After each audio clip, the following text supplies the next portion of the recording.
Hello traders, this is Kevin Loughlin. I'm a harmonic counter-trend trader, and as the name suggests, I use harmonic patterns in my trading.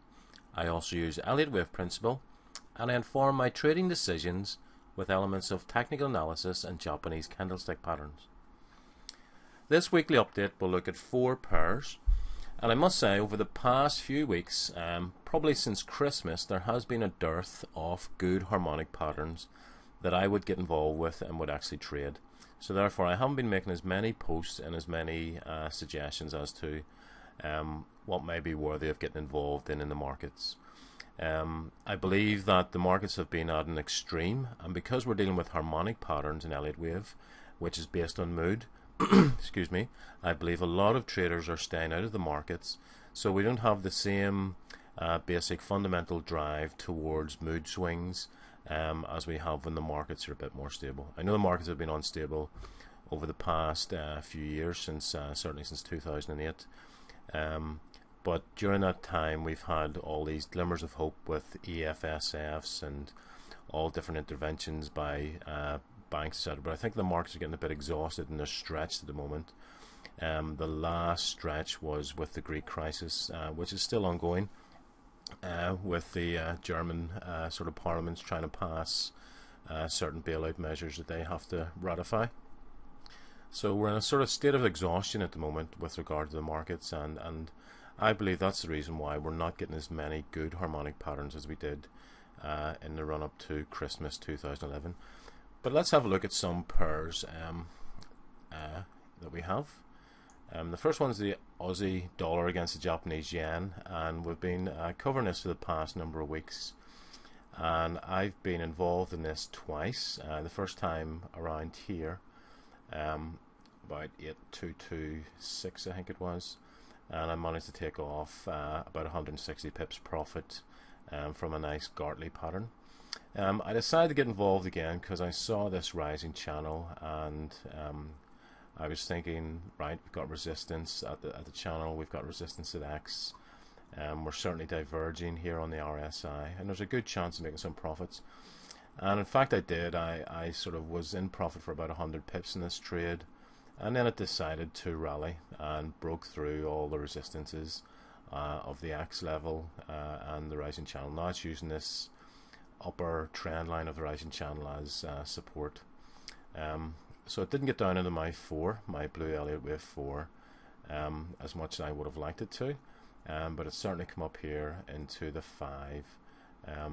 Where it goes from here we don't know, but what we can see is a larger Gartley pattern with X up here at this extreme, and then A down here, and then B here where this old X is, C, and then D up here.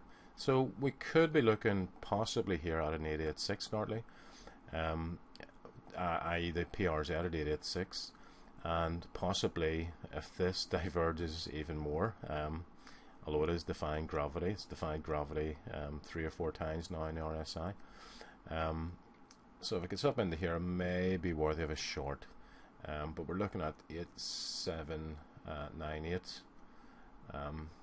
So you're looking at a couple of hundred pips to get to the X point alone, and then you're going to have your stop above here. So whether or not you'd want to get involved in this is a different matter, depending on what your position size is. But nonetheless, that is a Gartley pattern, and there is possibility of that being fruitful and coming back down. If it did come back down off the 886, then my target on that would be down to here, this old A being the current C point, so, and this being the current D point at the 886. So therefore the 382 of that would be down here, and it's just below this point here, which is significant historical structure and therefore resistance.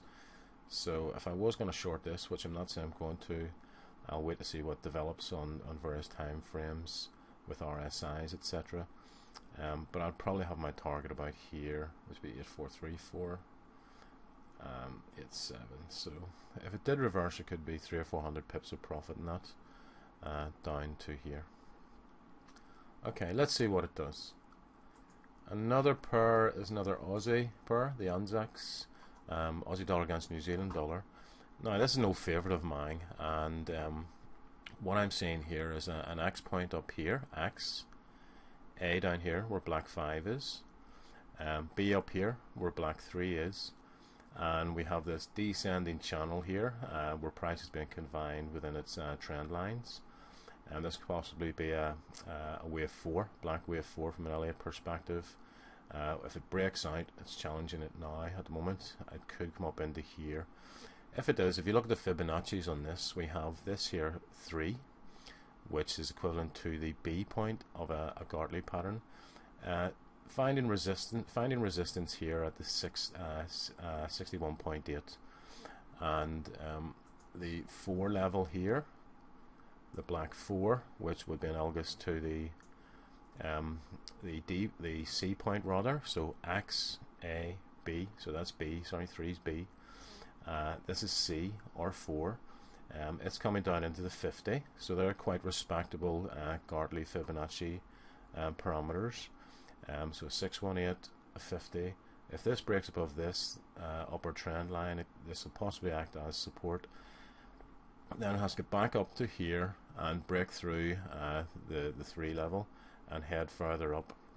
And it'd be nice to see it getting over border diversion up here. And again, this may be where they have a short coming back down again to here. If it did short from that position, say the 886 down into here, then your 382 is coming down 13,298, say, and you were short 13, say 13.3, 13.6.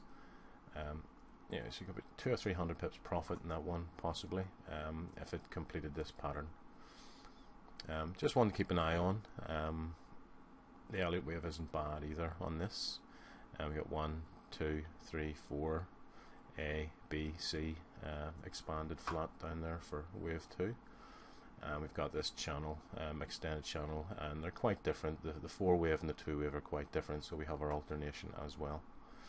Now, before it gets up there, it's going to have to get past this. You might get some little pattern developing in and around here as well. So you might get some shorter term possibilities of some shorts in there as well. Now, another pattern I'd like to look at is the Swiss franc against the Japanese yen, and this is a wee 15-minute one I'm just looking at, and we can see here we've got our X again, X, A, B, C, and possibly a D point up here. We can see that the B point is almost halfway between the 50% Fibonacci retrace and the 61.8 Fibonacci retrace. So I would classify this as a bat, so I'd be hoping it gets up into the 886 to give me a better risk reward. So you're looking at 9101, 9126, so, and then you have your stop. Preferably above the 113 extension here, a little bit above that, because often price comes up, can spike up into that, and then drop again. And then you'll be looking at, so if you were shorting this here at 9101 or 9100, you might be looking at about, say, 50 pips profit, taking your spread, etc., into account. Okay, so just a little 15-minute. This is a 15-minute chart. Just one to keep an eye on. And again, this is the D point. This is the C point. So a 38.2 retrace is down into here. It's above previous significant structure, and it's quite a good, safe, and reliable area to take profits from on these patterns. Now, the last one I'm going to look at is the GB pound, Great British pound against the New Zealand dollar.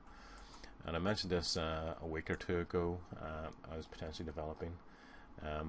We had it here. I think I identified it before it got down to here. It came nicely down in the 886 and decided to come back up into here 19,134 from about 18,830. So and then it decided to drop again. It spiked, did this nice sort of hammer type candle, or a Morningstar type candle, and it's been hovering around in this range now for the past couple of weeks. So I think there is a potential for this to come back up into here, target 1, which will be a wave 4 from an Elliott wave perspective. We've got one blue wave 1 here, blue wave 2 here, blue wave 3, and of course blue wave 4 here, and that's all after the completion of a bull bat. So again, X, A, B, C and D. So I think there is potential for this to come up into here.